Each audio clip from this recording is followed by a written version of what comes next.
They promise freedom, thrill, and reliability, but some motorcycles break your heart before they even hit 10,000 miles. From blown engines to crippling repairs, these bikes leave riders stranded and wallets empty. In this countdown, we're exposing the worst offenders. If you ride, you need to see this first. Number 7. Suzuki SV650. For years, the SV650 earned a reputation as one of the best budget-friendly bikes on the market. It had charm, versatility, and a friendly price tag that made it a favorite among beginners and seasoned riders alike. Lightweight, nimble, and with a playful engine, it quickly became a cult classic. But that reputation has started to crack. Owners who once praised its bang-for-the-buck performance are now trading in those compliments for regret and, in many cases, expensive repair bills. Beneath the nostalgic appeal lies a host of issues that surface shockingly early, often before the odometer even hits 5,000 miles. Powering the SV is a 645 cubic centimeter liquid-cooled V-twin engine producing 75 horsepower and 47 pound-feet of torque. It weighs 434 pounds, fully fueled. Suspension consists of a conventional telescopic front fork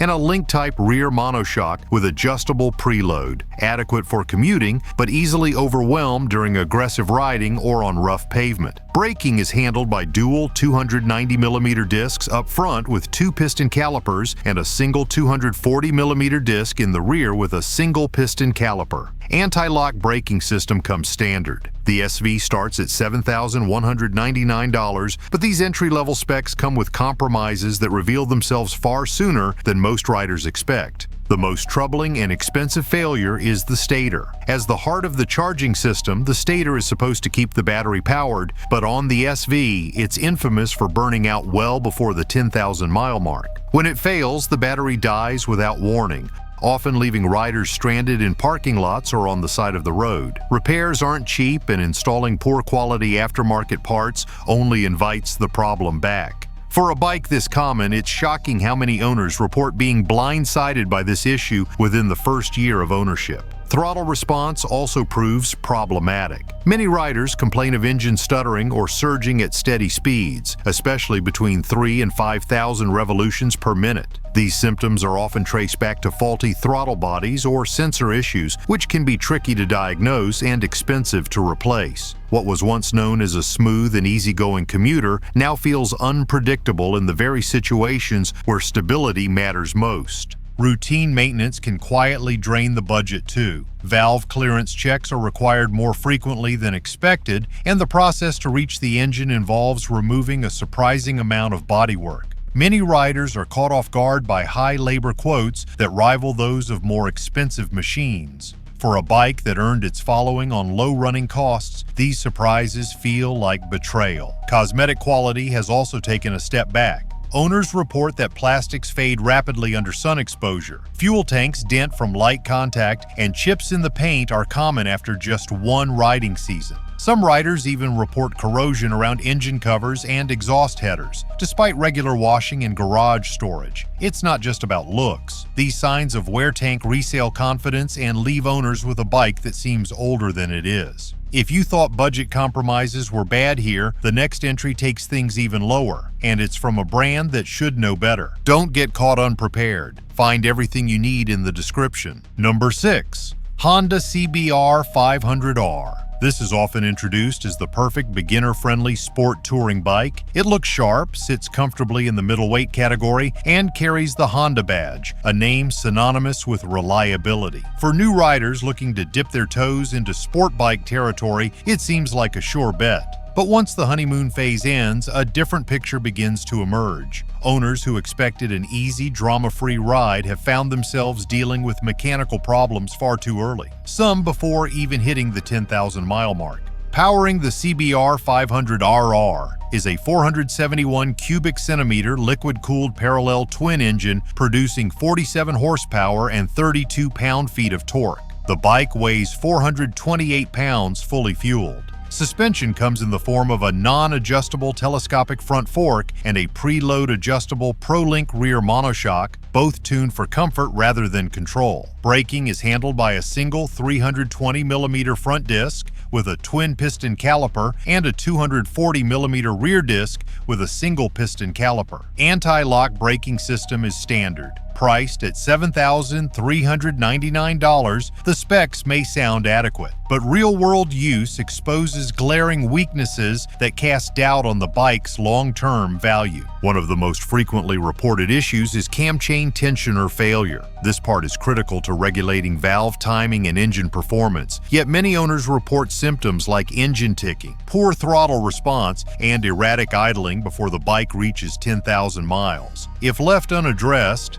this seemingly minor flaw can cause major engine damage and turn a beginner-friendly ride into a repair shop regular. For a bike marketed as low maintenance, this single fault is enough to sour the entire ownership experience. Beyond the engine, the ride quality itself begins to frustrate. Riders often complain about excessive vibration through the handlebars and foot pegs, especially above 65 miles per hour. These buzzing sensations are more than just annoying. They make long rides physically tiring and mentally draining. Throttle response, particularly in the low to mid-range, also lacks refinement. The bike can feel jerky and hesitant when rolling on the gas in slow or variable speed conditions, making it harder to maintain smooth control. Build quality has taken a hit in recent model years. Owners have reported warped front brake rotors, sometimes within the first year of ownership, leading to pulsing during stops and diminished confidence under braking. Paint and plastic finishes have also declined, with reports of fading, cracking, and brittle components showing up far sooner than expected.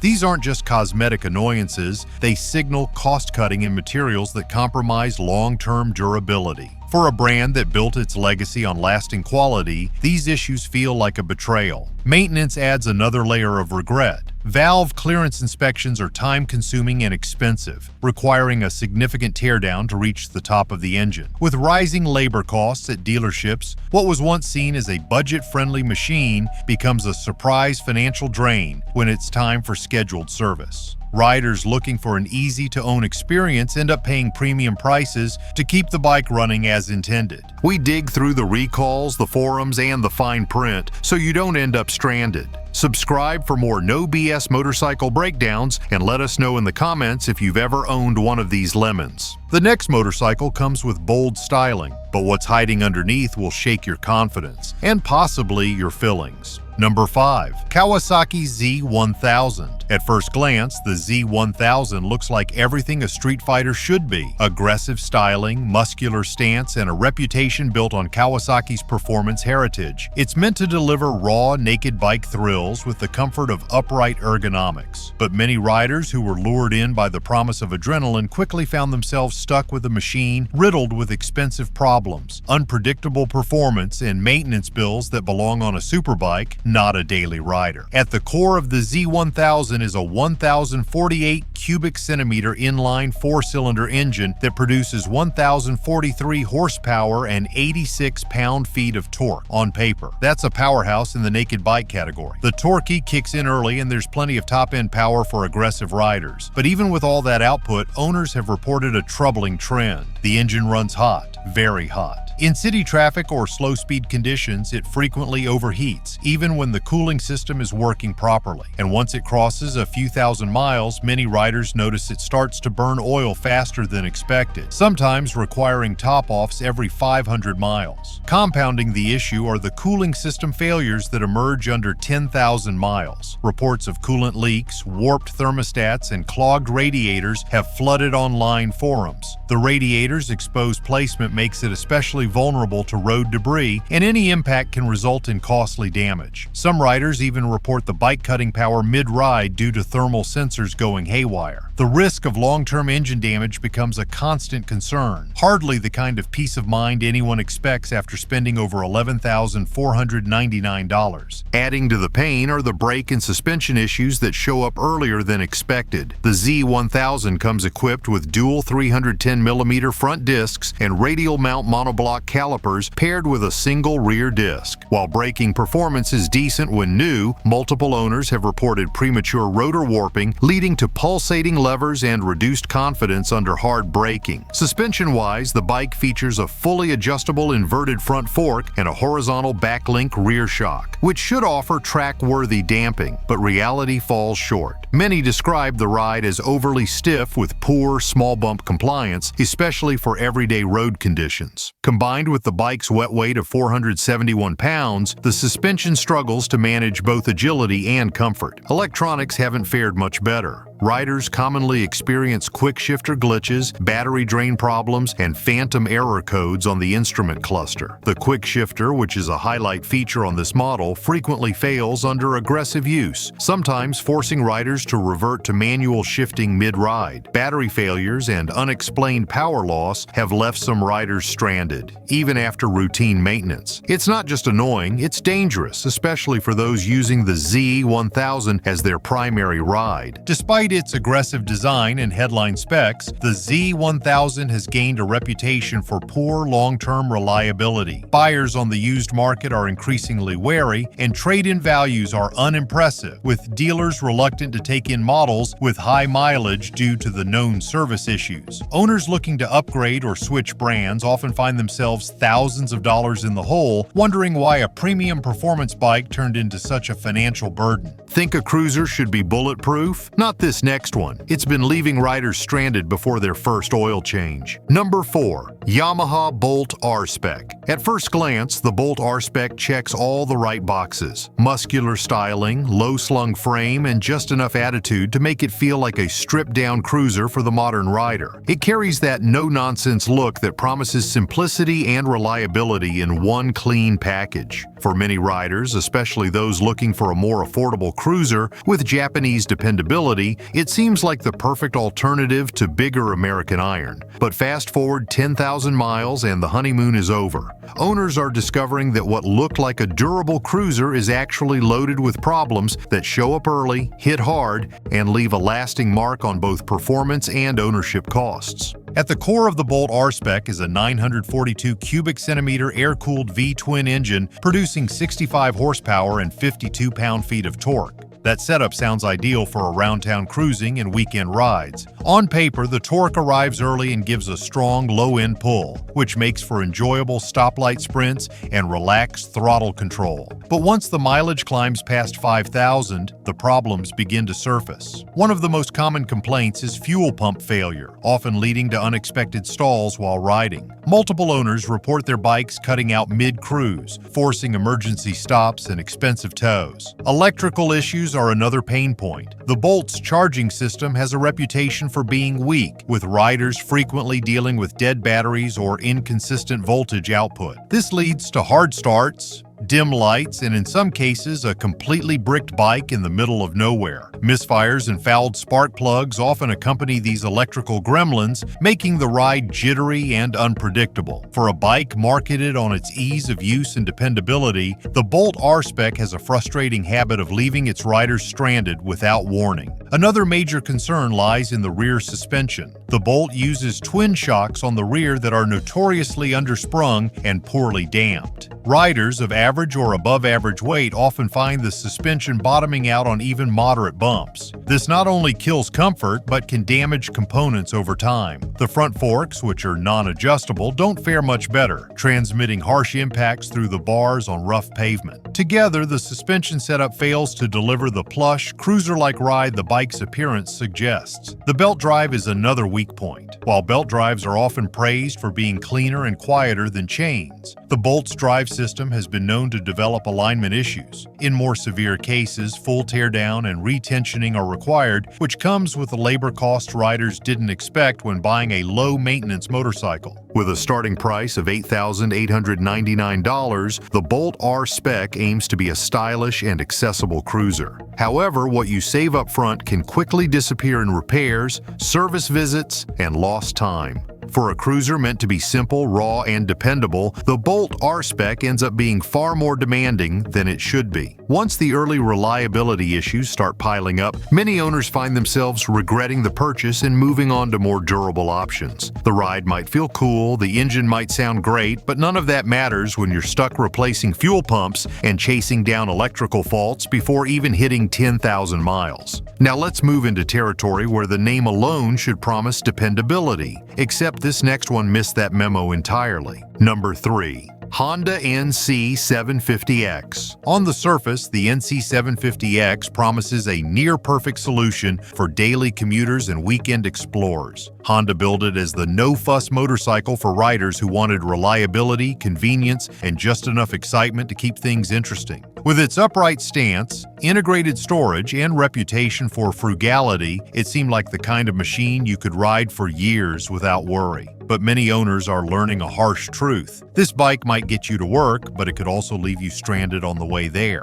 At the heart of the NC750X is a 745 cubic centimeter liquid-cooled parallel twin engine delivering 54 horsepower and 50 pound-feet of torque. The power is modest but smooth, designed for everyday efficiency rather than aggressive speed. However, that smoothness often disappears due to one of the bike's most infamous flaws: its transmission. The dual-clutch automatic gearbox, a rare feature in motorcycles, has become the single biggest source of regret among owners. Transmission sensor errors begin to crop up early, often before the bike hits 10,000 miles. When those sensors go bad, gear shifts become jerky or simply fail altogether, turning a commute into a frustrating stop-and-reboot process. In more serious cases, the transmission locks into neutral or fails to engage altogether, leading to expensive repairs that many dealers struggle to diagnose properly. Another serious concern is the radiator design. Positioned low and exposed, the radiator is prone to taking damage from rocks, road debris,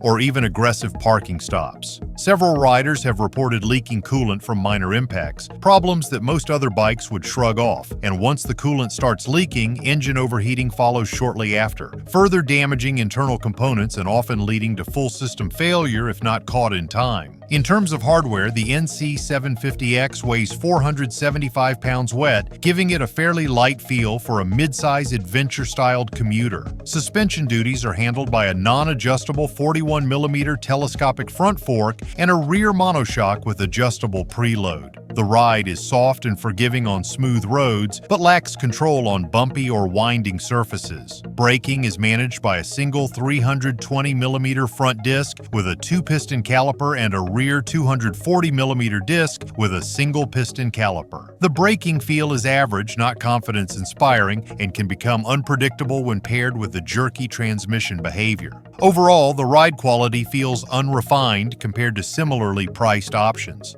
Fueling and throttle response are also a disappointment. Riders consistently report a delay between wrist movement and engine reaction, making the bike feel sluggish at low speeds and twitchy during transitions. The throttle-by-wire system lacks the feedback needed for smooth input, and combined with a poor fueling map, the result is an inconsistent power band that makes the bike feel unpredictable. It's not fun, it's awkward. The bike's brittle plastics are another issue. From fairings to side panels, many parts feel cheap and have a tendency to crack or rattle loose, especially if the bike is ridden regularly on less than perfect roads. With a starting price of $8,999, the NC750X isn't trying to be a budget bike, but it ends up feeling like one when problems emerge early. The promise of a low-maintenance commuter dissolves quickly under the weight of faulty electronics, overheating issues, and transmission drama. If your idea of a nightmare is paying for a premium badge and getting dollar store reliability, wait until you hear about this next one. Number 2. Suzuki GSXS750. When Suzuki launched the GSXS750, it looked like the perfect blend of practicality and sport-inspired performance. With bold angular styling and a torquey mid-range engine, it positioned itself as an affordable do-it-all naked bike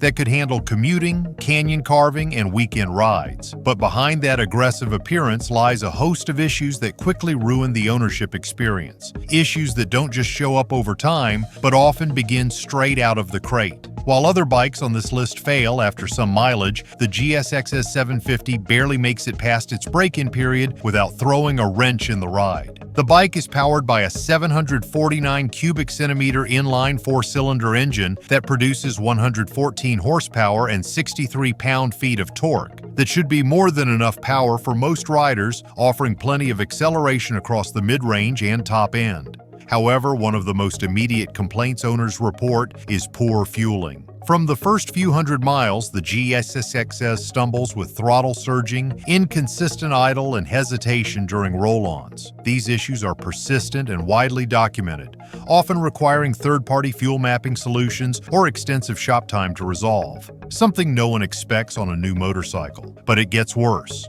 Early models are notorious for failures in both the regulator rectifier and the main wiring harness, critical electrical components that should never go bad before 10,000 miles. Yet countless owners have reported sudden voltage drops, dash malfunctions, and total electrical failure while riding. These aren't just annoying, they're dangerous, and they cost hundreds to fix. Suzuki has yet to offer a consistent solution, and many owners are left footing the bill for replacement parts and labor that shouldn't be necessary on a bike marketed as daily rider reliable. Another weak link is the throttle body system. Many units lose synchronization far earlier than expected, which contributes to rough running and surging. Adjusting or replacing these components is labor-intensive, and most dealerships charge premium rates for the service. Combine that with the fact that the gearbox begins to show wear before the 5,000-mile mark, especially in second and third gears, and the GSXS starts to feel less like a practical tool and more like a maintenance project. Gear changes become clunky, false neutrals become common, and over time the ride gets more unpredictable and frustrating. When it comes to hardware, the GSXS750 weighs 462 pounds fully fueled. Suspension is handled by conventional front forks and a rear monoshock with preload adjustment, but the system is known to be underdamped, especially on poor pavement. Riders frequently report wallowing and excessive dive under braking. Brakes are managed by dual front 210mm discs with 2 piston calipers and a single rear disc with a 1-piston setup. The brakes do the job, but lack initial bite and fade under aggressive use, another sign that this bike cuts corners where it shouldn't. The starting price is $8,499, putting it in the same price bracket as far more polished competitors. Unfortunately, once the hidden costs of unreliable components, early wear, and dealer visits start adding up, that upfront savings evaporates quickly. The bike's reputation in the used market has taken a nosedive as a result. Now for the final blow, our number one motorcycle has left more riders betrayed, broke, and broken down before 10,000 miles than any other on this list. Number 1. Kawasaki Ninja 400. For years, it was praised as the go-to machine for new riders looking to get their first taste of the sport bike lifestyle. From twisty canyon runs to commuter routes, it promised to be the perfect blend of fun and practicality. But today, many riders are finding out the hard way that this so-called starter bike king is hiding a serious reliability nightmare. What was once a bestseller is now becoming one of the most regretted purchases for thousands of owners who never made it past 10,000 miles. The Ninja 400 is powered by a 399 cubic centimeter parallel twin engine producing 49 horsepower and 28 pound-feet of torque. Those numbers look impressive on a spec sheet for a sub-400 class motorcycle, and when it runs properly, it offers smooth acceleration and an exciting top-end rush. But far too many riders never get to enjoy the bike long enough for it to fulfill that promise. Premature head gasket failures are among the most reported issues, and they often happen before the bike has even cleared 5,000 miles. The deeper you look into ownership reports, the worse it gets. Cylinder warping and camshaft bearing wear are also common, especially on bikes that are ridden frequently or pushed near the red line. It's one thing for a budget bike to cut corners on comfort or features. It's another thing entirely when it cuts corners on engine durability. Riders have documented catastrophic failures during the break-in period, with engines seizing or losing power entirely. And while Kawasaki has addressed some of these issues through limited service bulletins, many owners are left footing the bill when their bikes fall apart before even hitting 5 digits on the odometer. The gearbox is another area of concern. Multiple riders report grinding or missed shifts, especially in second and third gear. These problems point to premature wear in the shift forks and internal components. What begins as a minor annoyance can quickly evolve into a full transmission rebuild, something no beginner rider expects on a brand new machine. Factor in cam chain tensioner noise and oil leaks that show up early, and the Ninja 400 starts to feel less like a reliable starter bike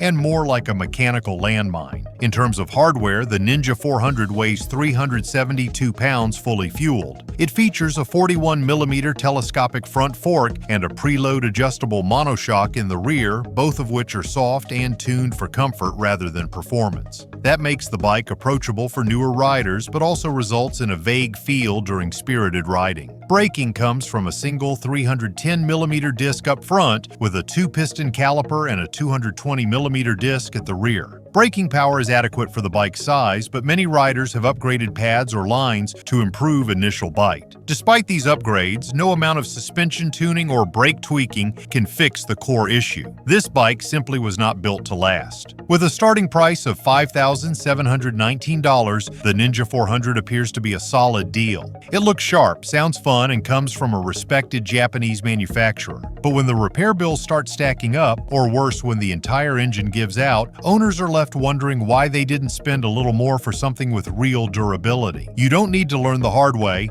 and if you've made it to the end of this list, you just saved yourself thousands in regret. Subscribe for more unfiltered motorcycle truths, and tell us in the comments which bike burned you the most, or which one surprised you by lasting longer than anyone expected. We'll see you down there. Stay safe and ride smarter.